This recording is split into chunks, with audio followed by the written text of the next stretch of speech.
America के president mister Donald Trump की जो बहुत बड़ी एक चाहत थी कि उनको नोबेल पीस प्राइज मिले, क्या ये भी एक वजह रही है? इंडिया और अमेरिका के जो टाइज हैं वो इतनी बुरे तरीके से जो नीचे गिरे हैं, तो क्या आप को एंड तक जरूर देखिएगा, इसमें आपको कुछ जवाब जरूर मिलेंगे।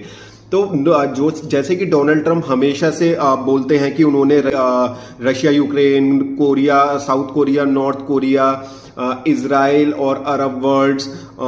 अजरबैजान और आर्मेनिया, इन सब देशों की वॉर रुकवाई है उन्होंने पीस मेकिंग करी है। हालांकि रुकी एक भी नहीं है। रशिया और यूक्रेन अभी भी लड़ रहे हैं, इजराइल भी बॉम्ब्स और पैलेस्टीन में लड़ाई अभी भी जारी है। तो सबसे बड़ी जो कंट्रोवर्सी बनी वो इंडिया और पाकिस्तान की वॉर बनी,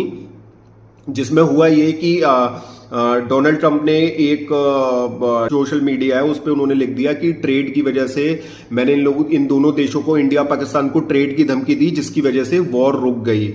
तो उन्होंने सबसे पहले ये खुलासा कर दिया, जबकि हुआ ये था कि पाकिस्तान और इंडिया के डीजीएमओज में बात हुई थी, और जब पाकिस्तान के डीजीएमओ ने इंडिया के डीजीएमओ को कॉल किया, तब जाके इंडिया माना कि हाँ ठीक है, और अपनी शर्तों पे माना कि ठीक है सीज फायर करेंगे। तो ये जब सीज फायर करेंगे, ये जैसे ही पाकिस्तान ने सुना, उसने तुरंत अमेरिका को बताया, क्योंकि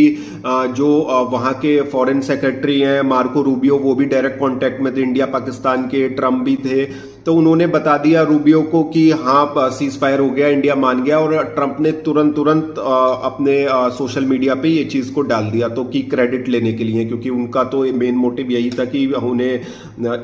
इसका नोबेल पीस प्राइज मिलने में एक प्लस पॉइंट इनका ये हो जाएगा। क्योंकि तो लेकिन इंडिया ने ये बात नहीं मानी कि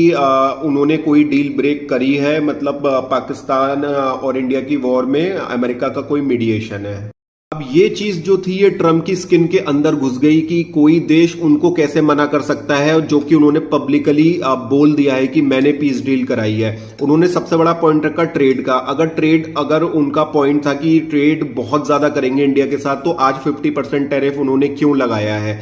तो ये रहा है कि वो उल्टे सीधे बयान देते रहते हैं अब, लेकिन ये ट्रम्प पे उल्टा पड़ गया। तो अब ट्रम्प जो है बहुत बुरी तरीके से चिढ़ चुके हैं इन सब बातों से, इसीलिए अब चाहे वो रशियन से इंडिया के पीछे पड़ गए, चाहे रशिया से इंपोर्ट करना हो, इंडिया का एग्रीकल्चर मार्केट हो या डेयरी प्रोडक्ट्स हो, उन्हें हर चीज इंडिया नजर आती है सोते उठते जागते कि मेरे को इंडिया के साथ ये करना है। इंडिया प्रॉफिट कमा रहा है, इंडिया ऑयल बेच के प्रॉफिट कमा रहा है, और इंडिया रशिया से इतना ज्यादा तेल इंपोर्ट क्यों कर रहा है? तो अब ट्रम्प जो है इंडिया के बुरी तरीके से पीछे पड़ गए हैं, क्योंकि इंडिया ने ये मना कर दिया कि उन्होंने पीस